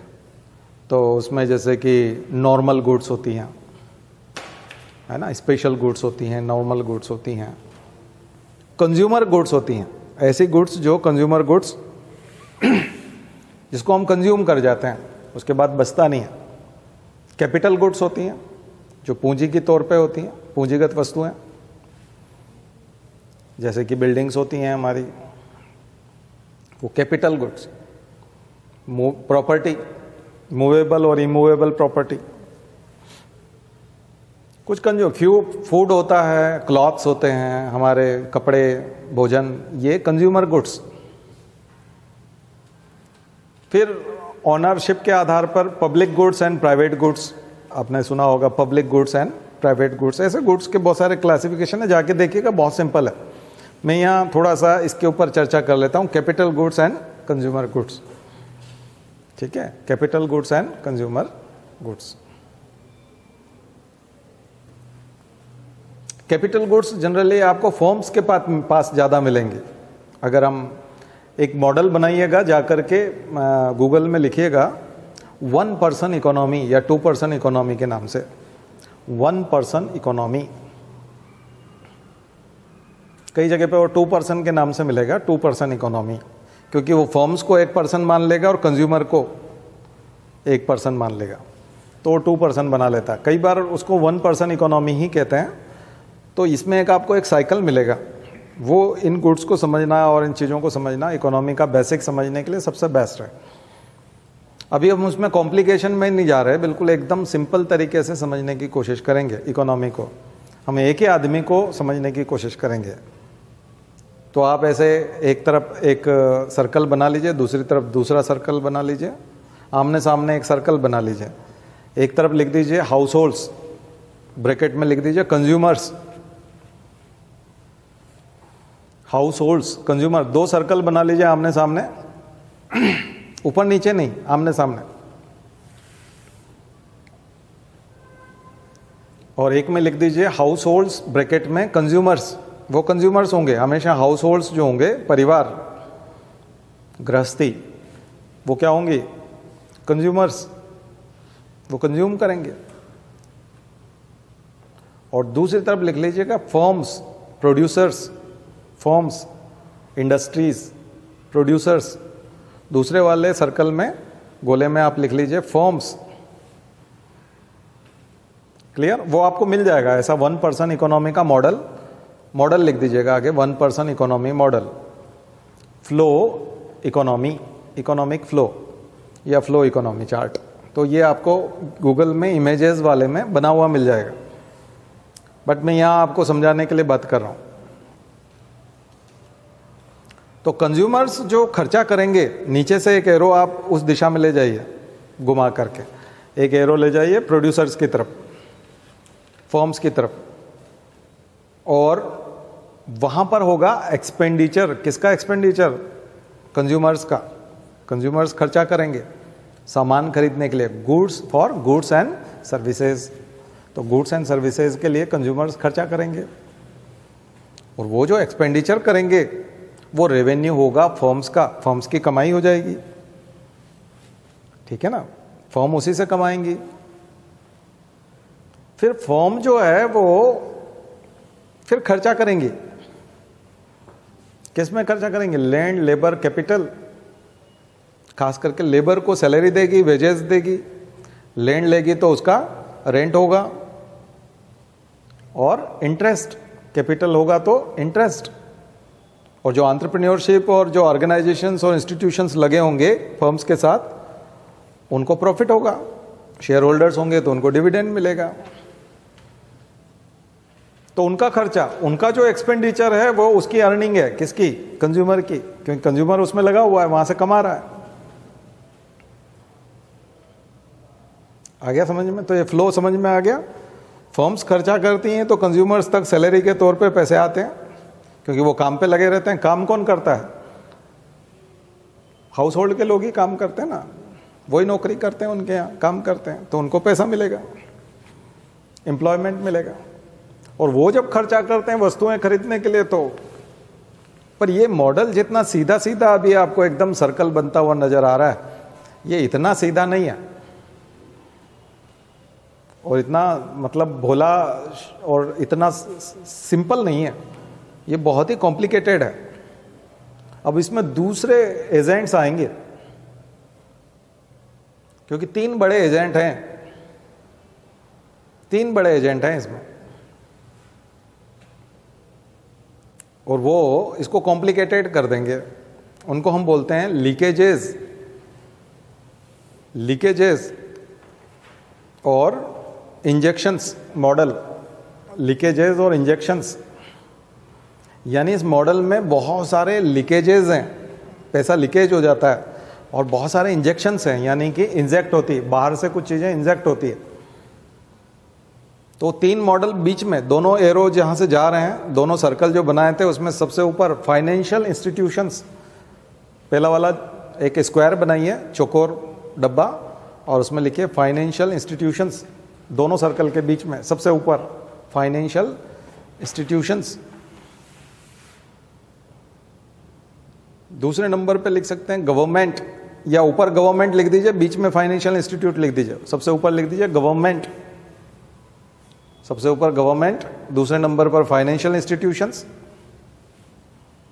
और तीसरे नंबर पे लिखिए फॉरेन एंटाइटीज, यानी एक्सपोर्ट इंपोर्ट वाले, फॉरेन, विदेश। ये 3 बड़ी चीजें इसमें जुड़ जाएंगी, यानी कि 3 और प्लेयर हैं, केवल 1 पर्सन इकोनॉमी नहीं है, 2 पर्सन नहीं है, और भी प्लेयर हैं। तो कंज्यूमर जो कमाते हैं वो लीकेजेस के रूप में, कंज्यूमर का लीकेजेस टैक्स के रूप में जाता है, टैक्स देते हैं गवर्नमेंट को। सेविंग्स जो होती है उनकी वो जमा कराते हैं बैंक में, फाइनेंशियल इंस्टीट्यूशंस में। और केवल खर्चा डोमेस्टिक फर्म में नहीं करते, विदेशों से भी कुछ चीजें इंपोर्ट करा करके खर्चा करते हैं ना, तो विदेश को इंपोर्ट के माध्यम से पैसा जाता है। यानी कंज्यूमर 3 तरह से अपनी संपत्ति गंवाते हैं। अपना जो अर्न किया हुआ पैसा केवल फर्म्स के पास नहीं जाता, किस किस के पास जाता है? गवर्नमेंट के पास भी जाता है टैक्स के रूप में, फाइनेंशियल इंस्टीट्यूशंस में जाता है सेविंग के रूप में, क्योंकि हम सेविंग अकाउंट खुलाते हैं और पैसा जमा कराते हैं। हमारे पिताजी की सैलरी होती है तो वो उसी में जमा होती है, पेंशन का पैसा होता है तो वो वहीं जमा होता है। तो इसका मतलब सेविंग्स कहाँ चली जाती है? Financial institutions. और फॉरेन से भी तो हम लोग बहुत सारी चीज़ें खरीदते हैं, विदेशी वस्तुएं जो खरीदते हैं तो वो इंपोर्ट वाला पैसा हो गया, इंपोर्ट में चला गया, इंपोर्ट करने में। ठीक वैसे ही ये प्रॉब्लम उनके साथ भी है, फर्म्स के साथ भी। फर्म्स को एक फायदा होता है एक्सपोर्ट करने से, दुनिया भर में वो जो एक्सपोर्ट करते हैं उससे भी फायदा होता है। केवल यहां से फायदा नहीं होता कि कंज्यूमर को बेच दिया, गृहस्थी वाले को बेच दिया। और दूसरा, बैंकों से वो लोन ले लेते हैं, बैंकों का हो जाएगा एबिलिटी, इनका हो जाएगा कर्जा, डेट, और बैंकों का तो हो जाएगा इन्वेस्टमेंट। बैंक ने तो इन्वेस्ट कर दिया पैसा। जनता का सेविंग तो लायबिलिटी है उसके लिए। और जो वो इन्वेस्ट करता है लोन के रूप में, लोन देता है कैपिटलिस्ट को, उद्योगपति को, इंडस्ट्रियलिस्ट को, वो उसकी एसेट्स हैं, लोन उसके एसेट्स हैं, किसके? बैंक के। वहाँ से वो कमाएगा। तो बैंक जो है उसको पैसा देता है और गवर्नमेंट भी पैसा देती है, लेकिन गवर्नमेंट कारपोरेट टैक्स भी लेती है। तो गवर्नमेंट के यहाँ से लीकेजेस भी हैं फर्म्स में, क्योंकि फर्म से टैक्स भी लेती है गवर्नमेंट। और गवर्नमेंट जैसे इंसेंटिव स्कीम दी थी ना अभी, PLIS, production linked incentive scheme, तो प्रोड्यूसर्स को ही तो दी थी उन्होंने, इंडस्ट्रियलिस्ट को 3.5 लाख करोड़। और वो 75,000 करोड़ के ऋण माफ किए थे, किसके किए थे? यही थे 1.5 लाख करोड़ के, तो वो इन्हीं के तो किए थे। तो ये सब इंजेक्शंस के तौर पे, यानी एक्स्ट्रा पैसा आ रहा है फर्म्स के पास, और लीकेजेस क्या है? फर्म्स के टैक्सेस, और उसको देते हैं इंटरेस्ट। किसको? बैंक को देते हैं इंटरेस्ट। और बाहर एक्सपोर्ट भी करते हैं, लेकिन रॉ मटेरियल इंपोर्ट भी करते हैं। फर्म्स को रॉ मटेरियल इंपोर्ट भी करना पड़ता है ना, कोई प्रोडक्शन के लिए रॉ मटेरियल भी इंपोर्ट, तो इंपोर्ट एक्सपोर्ट दोनों करना पड़ता है। अब मॉडल थोड़ा कॉम्प्लिकेटेड हुआ, इसको बोलते हैं जनरल इकोनॉमिक मॉडल।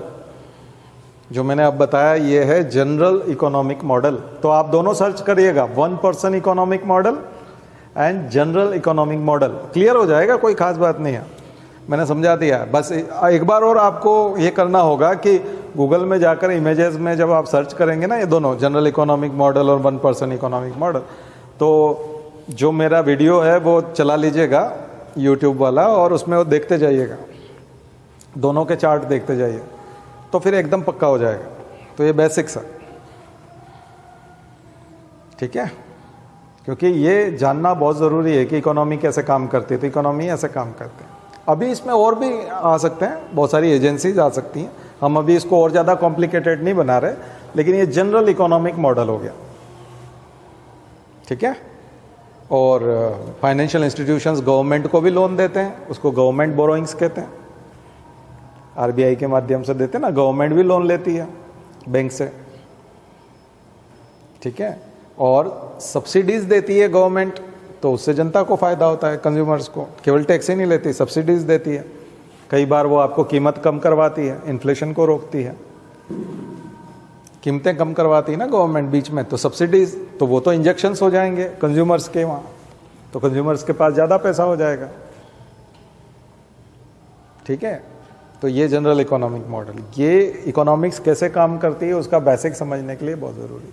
अब आते हैं हम लोग अब GDP, या इसको बोलते हैं नेशनल इनकम अकाउंटिंग, उसका बेसिक है ये, इसलिए टॉपिक का नाम रहेगा नेशनल इनकम अकाउंटिंग।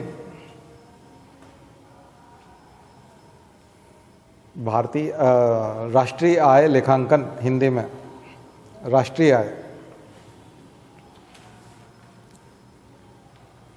दो वर्ड काम करते हैं, domestic versus nation, national.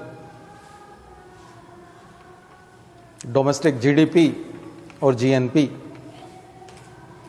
Gross domestic product and gross national product, gross domestic product and gross national product. तो दो शब्द हैं, डोमेस्टिक वर्सेस नेशनल। तो डोमेस्टिक स्थान विशेष से संबंधित है, उस स्थान पर, प्लेस।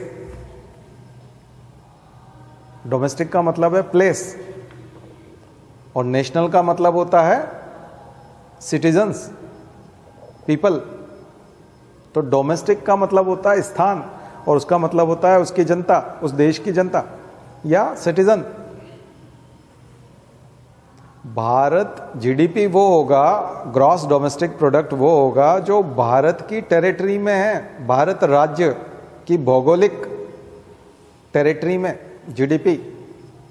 तो इसकी डेफिनेशन लिखिए, GDP की डेफिनेशन को बहुत ध्यान से लिखना पड़ता है, बहुत ही ध्यान से। 4 चीजें हैं इसके अंदर। ज्योग्राफिकल एरिया, इन ज्योग्राफिकल एरिया, यानी भौगोलिक, निश्चित भौगोलिक क्षेत्र में, निश्चित भौगोलिक क्षेत्र में।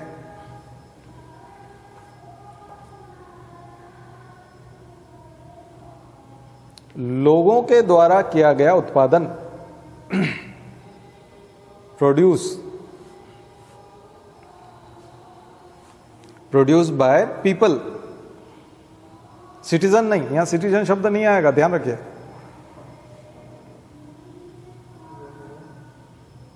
इन over a period of time, यानी एक निश्चित समय में, यूजुअली 1 ईयर, सामान्यतः ये 1 साल होता है। तो कितनी चीजें इंपॉर्टेंट हो गई, एक निश्चित भौगोलिक क्षेत्र, फिर लोग हो जाएंगे, और फिर प्रोड्यूस, ऑल प्रोड्यूस, एक वर्ड लिख दीजिएगा, सभी प्रकार का उत्पादन, ऑल प्रोड्यूस, ऑल शब्द लिखना बहुत जरूरी है, all produce and produce goods and services, all produce goods and services, produce of goods and services. कितनी चीजें हो गई। अब इसमें एक एक जो वर्ड है ना उसका मीनिंग निकलेगा। ज्योग्राफिकल एरिया यानी कि भौगोलिक क्षेत्र, यानी कि कंट्री, तो उसको ज्योग्राफिकल एरिया को ब्रैकेट में लिख दीजिएगा कंट्री, और इंडिया। तो एक तो ये इंपॉर्टेंट चीज है जीडीपी के मामले में कि वो इंडिया का भौगोलिक क्षेत्र है, नेशन वर्ड यूज नहीं करना है, कंट्री, यहां पे ध्यान रखिए थोड़ा सा। नेशन का कंसेप्ट ज्योग्राफिकल एरिया से जुड़ा हुआ नहीं है। ऑस्ट्रेलिया में जो भारतीय नागरिक है वो भी नेशन है, राष्ट्र है, तो राष्ट्र बिल्कुल अलग कंसेप्ट है। देश या कंट्री, भौगोलिक क्षेत्र, इन लिखा हुआ है, इन लिखा हुआ है मतलब अंदर, इन बहुत इंपॉर्टेंट है। In all produce like goods and services, तो गुड्स एंड सर्विसेज जितनी भी है, और सबसे बड़ी चीज है इसमें एक वर्ड है प्रोड्यूस, उसको पकड़िएगा। सोल्ड नहीं है, बिकना जरूरी नहीं है। 1000 टी शर्ट बने हैं, वो जीडीपी है। 500 बिके और 500 अभी भी फैक्ट्री के पास हैं, वो भी जीडीपी है। जो बिके नहीं है वो भी जीडीपी है, ध्यान रखिए। इसलिए इसमें शब्द है, देखिए ये जो डेफिनेशन जो ठीक से नहीं करता ना, वो एग्जाम में जाके गलत करता है, एक आध क्वेश्चन खराब हो जाता है उसका। मतलब ये जो डेफिनेशन है इसको ब्लाइंडली फॉलो करना है। ऑल प्रोड्यूस लिखा है मतलब प्रोड्यूस, सोल्ड नहीं लिखा है। जितना बिका है वो नहीं, जो प्रोडक्शन हुआ है वो 1 साल के अंदर एक देश में सभी लोगों द्वारा, मतलब सिटीजन्स भी और नॉन सिटीजन्स भी, यहां अमेरिकन भी अगर कोई कुछ कर रहा है, यूरोप का आदमी भी कुछ कर रहा है, वो भी जीडीपी है। पीपल लिखा हुआ है, जनता, लोग, सिटीजन्स नहीं, नागरिक होना जरूरी नहीं है। ऑल प्रोड्यूस मतलब सोल्ड और अनसोल्ड दोनों, जो बिक गया है वो भी, और जो यानी प्रोडक्शन जो हो गया, आपने इस साल के अंदर जो प्रोडक्शन कर लिया है, जो सेवाएं प्रोड्यूस कर दी हैं, जो गुड्स प्रोड्यूस कर दी हैं, वो सब जीडीपी है। ठीक है, तो समय इंपॉर्टेंट हो गया 1 साल का, स्थान इंपॉर्टेंट हो गया, लोग इंपॉर्टेंट हो गए, और गुड्स एंड सर्विसेज दोनों, केवल गुड्स नहीं, सर्विसेज भी। ठीक है, वो, लेकिन इसकी कुछ सीमा है, जैसे कि पेरेंटल केयर है, बच्चों की कोई केयर करता है, माता पिता की केयर करते हैं, या माँ घर में खाना बनाती है, तो वो चीज़ जीडीपी नहीं होगा, क्योंकि उसके बदले में उनको कुछ पैसा नहीं मिलता। लेकिन अगर आपके यहाँ जो मेड खाना बनाती है और उसको आप 5,000 10,000 सैलरी देते हैं, तो वो जीडीपी का पार्ट होगा। जिसके लिए पे किया जा रहा है वो जीडीपी है, जिसके लिए पे किया जा रहा है वो जीडीपी है। और जिसके लिए पे नहीं भी किया जा रहा, फ्री ऑफ कॉस्ट, जो सर्विस, जैसे मैं आपको फ्री ऑफ कॉस्ट सर्विस दे रहा हूँ, ये भी जीडीपी है, चाहे इसके लिए आप मुझे पे नहीं कर रहे, बट ये जीडीपी है। फ्री ऑफ कॉस्ट जो सर्विसेज होंगी फ्री ऑफ कॉस्ट होंगी, लेकिन अगर उनका कोई मूल्य निकलता है मार्केट में, इसका मूल्य है ना, मैं आपको ये जो चीजें समझा रहा हूं, अगर इसी चीज को अगर मार्केट में आप समझने जाएंगे तो पे करना पड़ेगा। तो वो जो मूल्य है वो इसका मूल्य होगा, चाहे ये फ्री ऑफ कॉस्ट हो। ये जीडीपी का पार्ट और ये जीडीपी में काउंट होगा।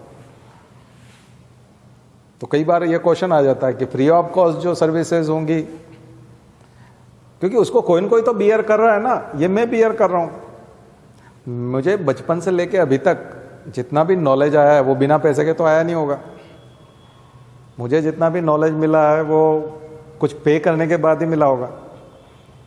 अभी मैं कार चला करके आया हूं तो मैंने डीजल जलाया है, तो कम से कम 200 रुपये का डीजल मैं सैटरडे को जलाता हूँ, 200 रुपये का डीजल मैं करता हूँ। फिर मैं ये कपड़े इस तरह से नहीं पहनता, मैं फिर लोअर टी शर्ट पहनकर घर में कंप्यूटर पे मूवी देख रहा होता है या फिर अपनी पढ़ाई कर रहा होता है।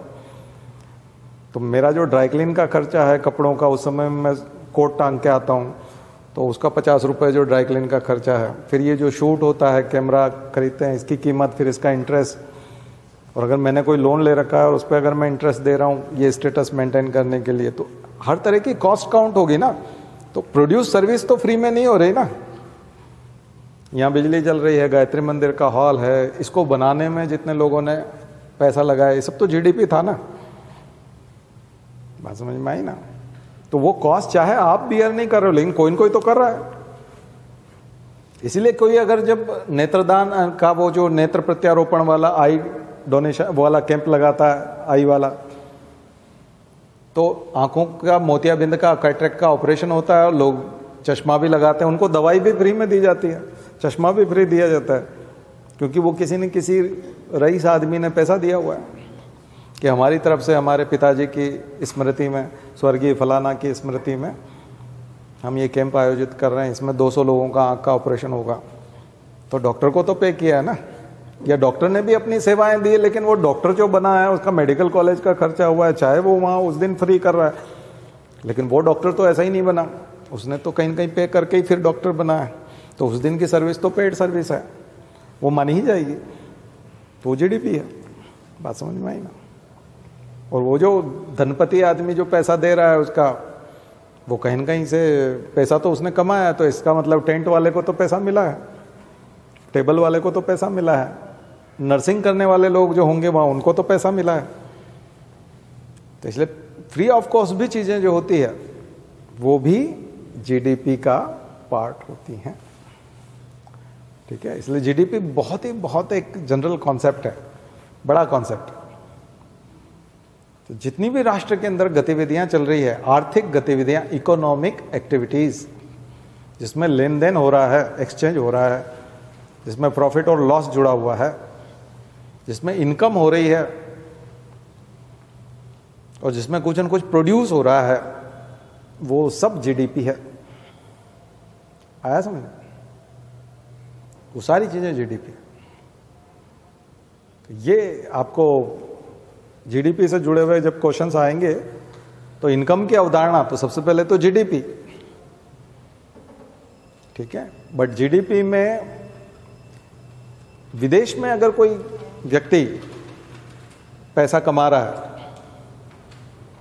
वो जीडीपी का पार्ट नहीं होगा, लेकिन वो जीएनपी का पार्ट होगा, ग्रॉस नेशनल प्रोडक्ट।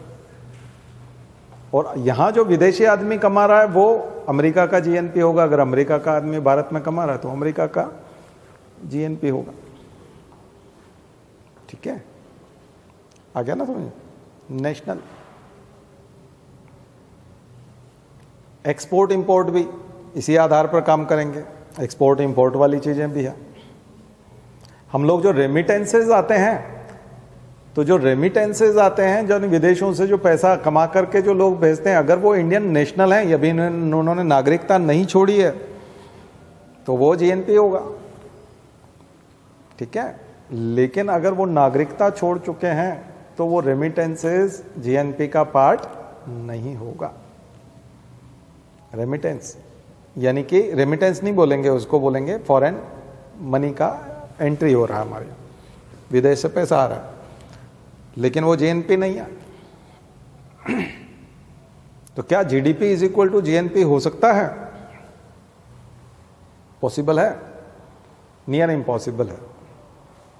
क्यों? क्योंकि जीडीपी इसका मतलब उसके बराबर तब होगा जब एक भी व्यक्ति बाहर का ना हो।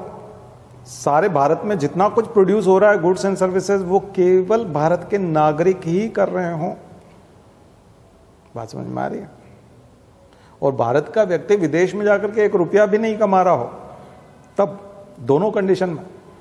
तो ऐसा तो हो नहीं सकता है कि विदेश में हमारा एक भी आदमी नहीं जाएगा और 1 भी रुपया नहीं भेजेगा, ऐसा तो कभी हो नहीं सकता। और ना ही ऐसा हो सकता है कि हमारे यहाँ की सारी चीज़ें हम ही कर लेंगे, एक भी विदेशी आदमी हमारे यहाँ नहीं होगा या विदेशी फर्म नहीं होगी, ऐसा तो हो नहीं सकता ना।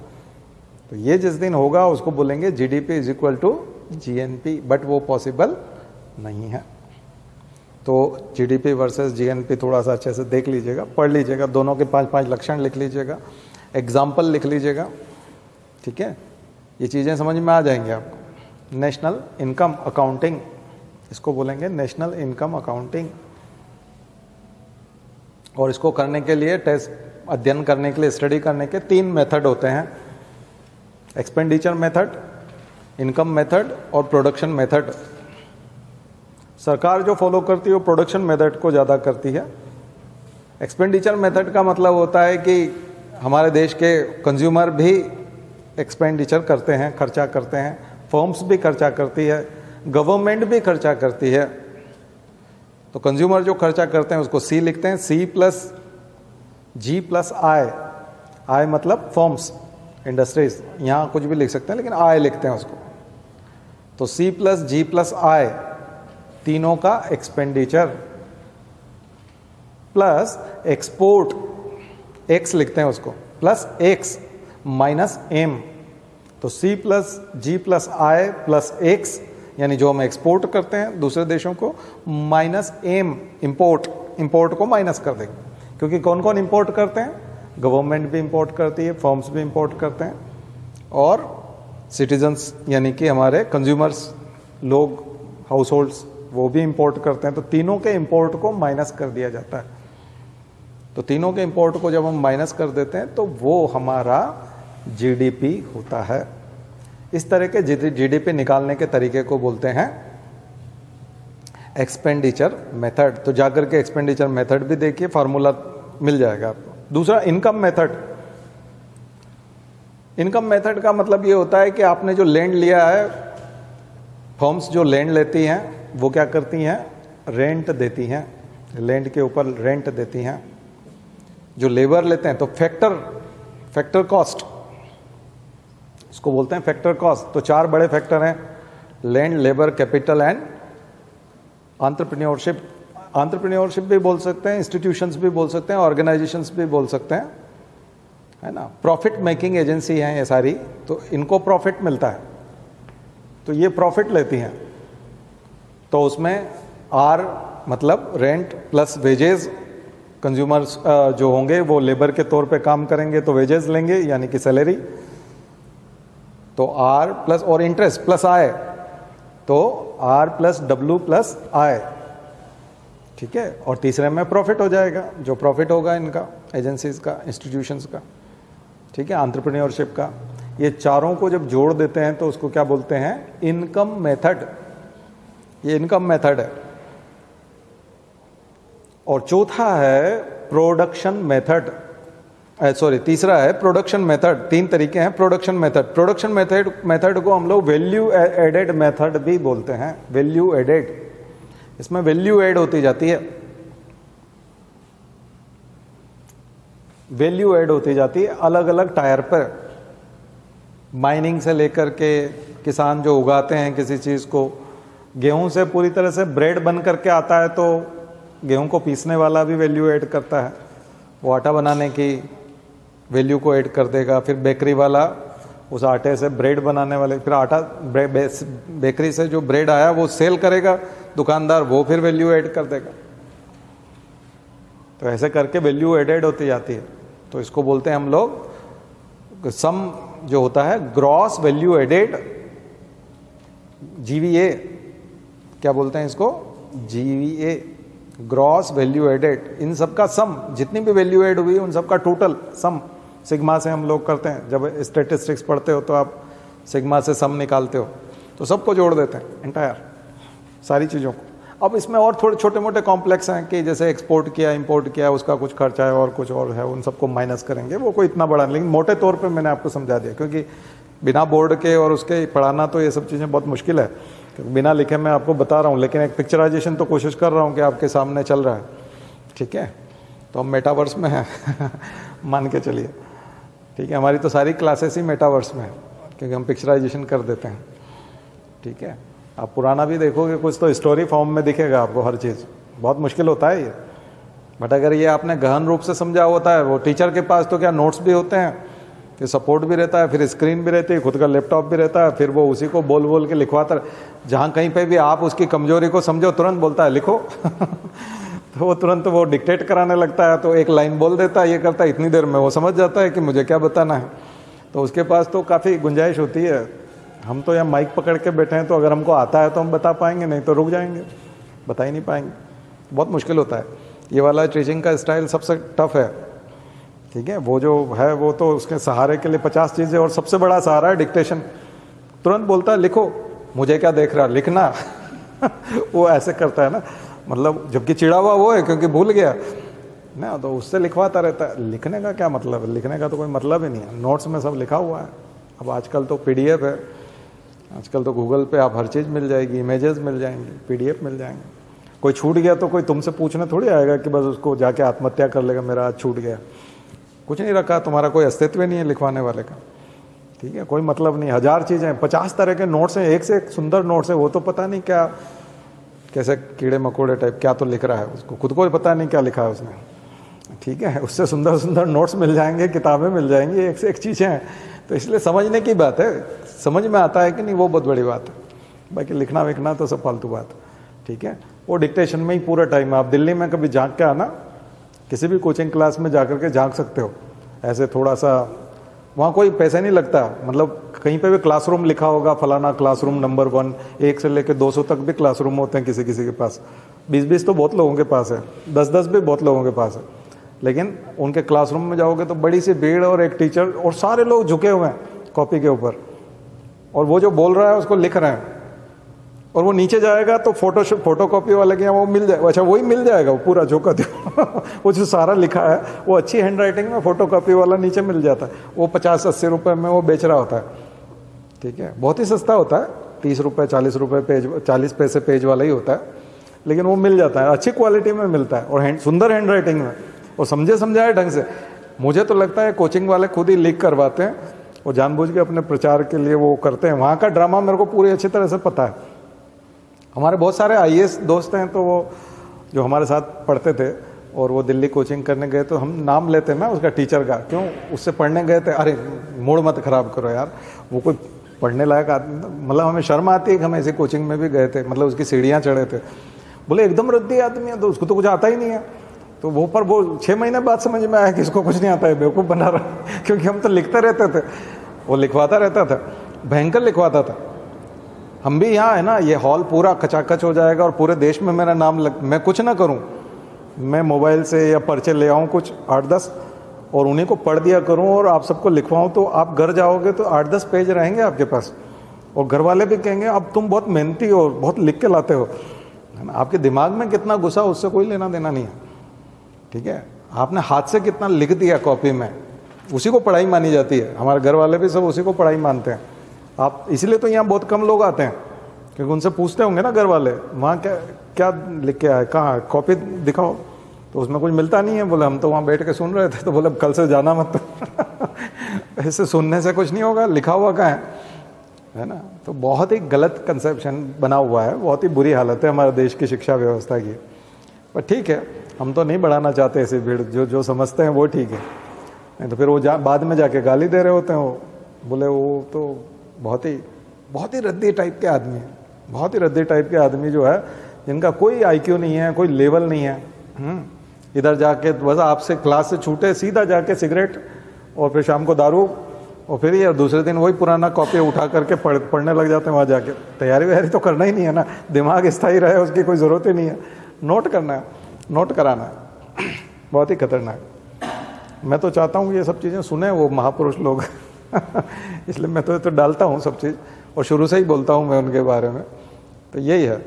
चलिए फिर आज इतना ही करते हैं, शांति पाठ।